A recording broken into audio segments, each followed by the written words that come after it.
Today we're going to talk about if you're a drug dealer. And how do you figure out if you are a drug dealer or you aren't?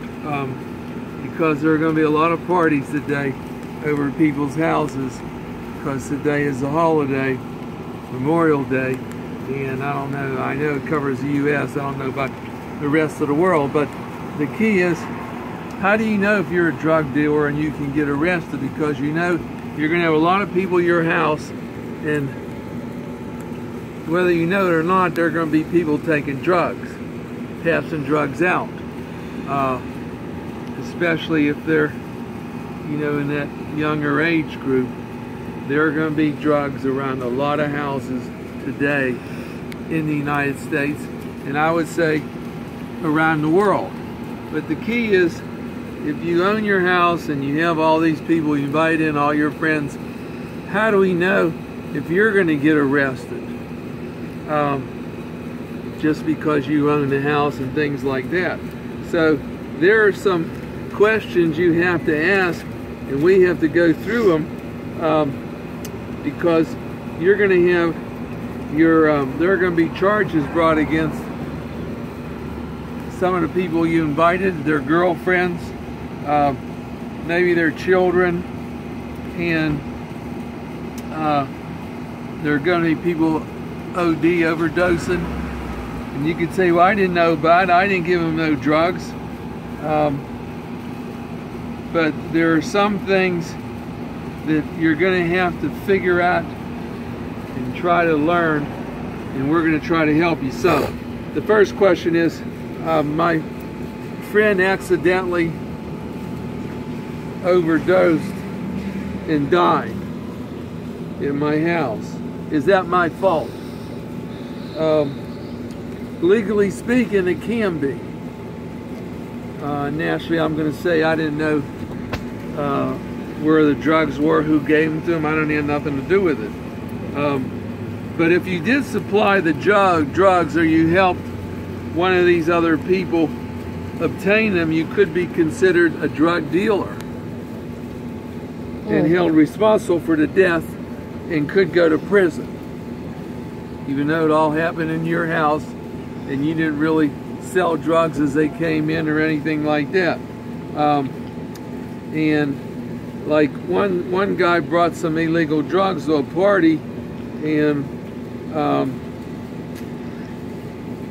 10 people, all of a sudden they started taking them and they all got ill, and the guy's best friend died from taking the drugs.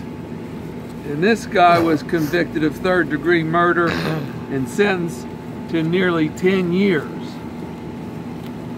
Naturally, he says, I didn't supply the drugs, I didn't have them, I didn't buy them, and I'm not a drug dealer. But he's in prison now for 10 years.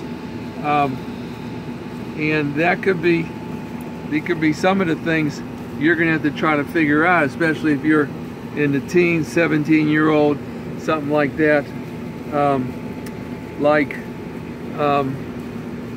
Somebody OD'd, a 17-year-old, come to your house, OD'd, and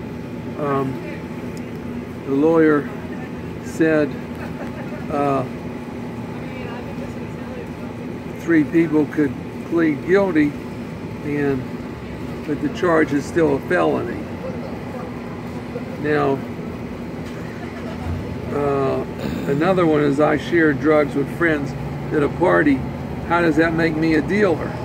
Well, state laws vary, and drug delivery is not limited to selling. It can include sharing drugs, giving them away, or having a friend pay you back for drugs you bought. But what if I didn't give my friend the drugs or touch the money? And that depends on the circumstances. One guy said he bought the drugs, he had 200 his father gave him, and he did it on Facebook somehow, and they sent the drugs, and then somebody took them and at the party and they got real sick, almost died. And they gave, I think they did die, and they gave this guy 3 years for reckless homicide. So he ordered the drugs right on Facebook. He didn't buy them from a dealer, he didn't sell them as you walked in the door. Another guy says, I didn't force my friend to take drugs. In fact, I wasn't even there. Guy says, I wasn't even there. So why should I be liable? And they said that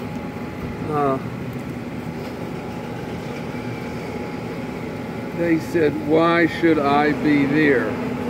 But there was a guy